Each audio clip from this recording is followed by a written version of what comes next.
Hey, welcome to Cal Free Kicks. Today I'm bringing you some exciting new midsole technology from Puma. It is the Puma Calibrate Runner.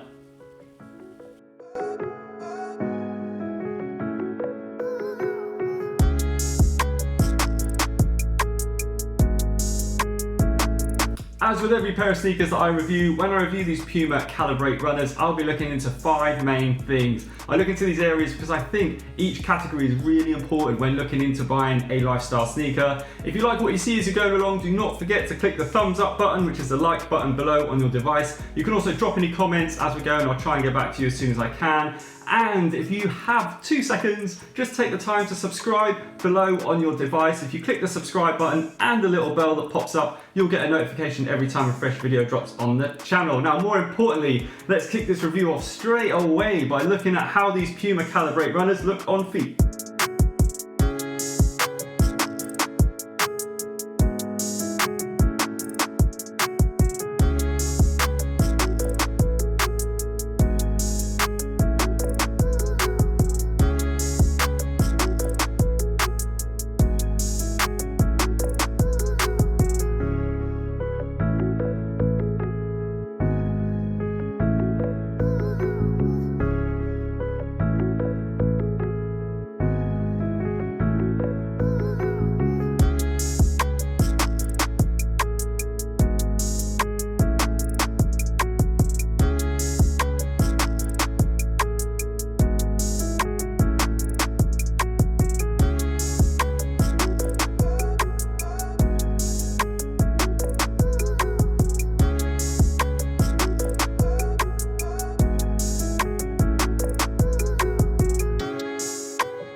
On feet, I don't think they look great. I do like the way they look and there are some positive features for this sneaker, but overall looks wise, I've got to admit I don't quite like them that much on feet. Now in hand I think they look alright, I think they look quite good, I think they look new, I think they look a little bit futuristic. I love the fact that there's this symbol kind of coded look on this brand new, the real selling point, this XETIC midsole that they've created with MIT, which is the Massachusetts Institute of Technology. Really do like the look of the midsole. I don't like the color choice, to be honest. I think this silver is a little bit too much. I would have liked it if it was a little bit more dumbed down, a little bit more subtle, but I appreciate it is the main selling point for this shoe. It's this brand new technology that they've created with MIT. You've got a silver Puma branding here. It's a little bit doppled when you feel it, so it's got a little bit of texture to it. Then you've got this kind of Kevlar reinforced plastic stitching, this cross hatching that goes all the way to the back of the sneaker. You've got a Puma branding there with the heel tab. You move around, it's exactly the same on the other side of the sneaker. The toe box area is very plain with a little bit of 3M detailing. Then you've got a standard lacing system, another Puma branding there. There you've got the XETIC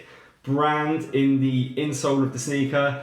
Overall, I think this all-in-one knit upper with this overlay of the branding and the cross plastic Kevlar stitching, I think it does look nice, but I just don't think it looks that great. I think the line that you get from toe all the way up to the top of the laces, and then with this heightened heel cup, with this elasticated top, I just think it's almost got like a boot shoe look to it, and I'm just not a fan of it really when it's on feet. And also, your toes are very prominent in the toe box area because of how low it is and how thin the prime knit material is.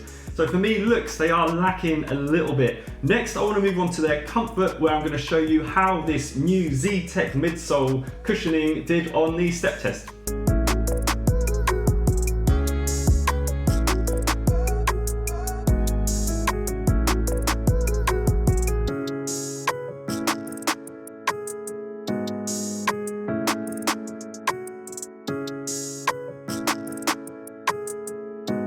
You can see from the step test there, this XETIC midsole on the Puma Calibrate Runner does offer a lot of responsiveness. They are incredibly responsive. Now, this structure to this XETIC midsole was created, like I said before, by MIT and Puma to try and create the most efficiently and responsively reactive midsole that they've created so far. And I do think they've gone a long way to doing that. What you get with these symbols, these kind of figure of 8 and small dots on the XETIC midsole, is air pockets. You can see right through from one side of these symbols to the other on the midsole. Now you're creating kind of a constant airflow through the middle of the sneaker. When you compress down on them, the structure of the midsole is designed to respond and rebound very quickly and responsively, and it definitely does that. One thing I would say is a little bit disappointing is kind of the everyday walking around comfort that you get from these shoes. Now you can feel the compression and the slight rebound from the midsole of the sneaker as you're walking around, but it does feel a little bit firm.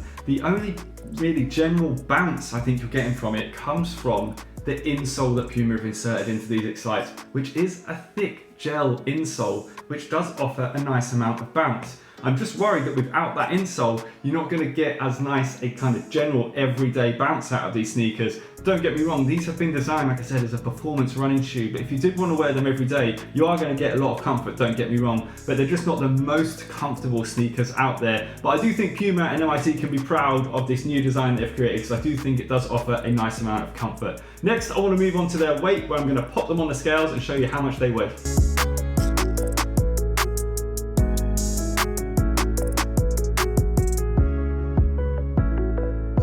Let's talk about that weight, 424 grams.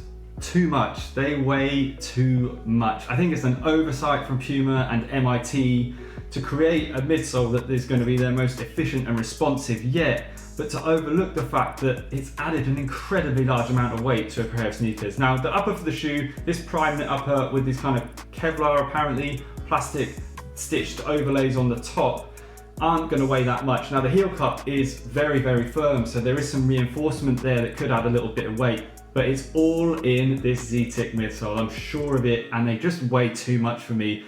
There's so many other runners out there that offer the same amount of comfort, if not more, that weigh a lot less. So I would really take that into account if you're thinking about buying these as a performance runner, but also as an everyday lifestyle shoe that you're going to wear around. You just don't want a heavy pair of sneakers really at the end of the day. Next, I'm going to move on to their breathability, and I'm going to put this upper to the test with the smoke test.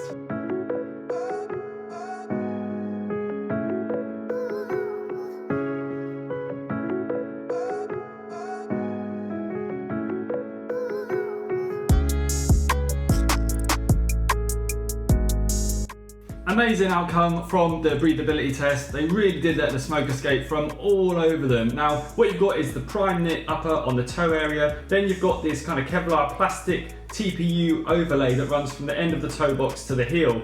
In that section of the sneaker, you've actually got hidden cutaways that run throughout that section of the shoe. So that offers great breathability from the toe box all the way to the heel cup, and you can see the smoke really fly out of those cutaways very, very quickly, and then the smoke escape from the toe box equally as nicely, offering a very, very nice all-round breathable sneaker. Now, these Puma Calibrate runners come in at £120. I don't mind that price too much, because what you really are paying for is this new technology, and I would put them up there with more of a high-end sneaker, and they do offer a lot, I think, for that £120, but I do think they also have their downfalls. Now that's going to bring me on to the overall score for the sneaker. Now, I did battle a little bit with what to give these, and I'm going to settle on giving them 3.5 stars. Now, I'm really dropping a full star almost for the fact that they come in at 424 grams. That's just too heavy for a performance running shoe. I really think they've overlooked the amount of weight that there is on this shoe. They also don't look as great. I don't like the fact that you can often see your toes exposed in this toe box area. They often kind of show up when you're walking along, and I just don't quite like that, and also the lines that run to the top of the sneaker. So they really do fall down a little bit on their looks and on their weight, but they are incredibly breathable, and I do like the amount of comfort that you get from them, and their price is also okay. So overall, I think 3.5 stars is a fair score. If you have liked what you've seen, do not forget to click that thumbs up button below and give the video a like. You can also follow me on Instagram. Drop any comments if you agree or you disagree with what I said today, and hopefully I'll see you again soon for another one. Thanks very much for watching and all your support. See you later. Bye.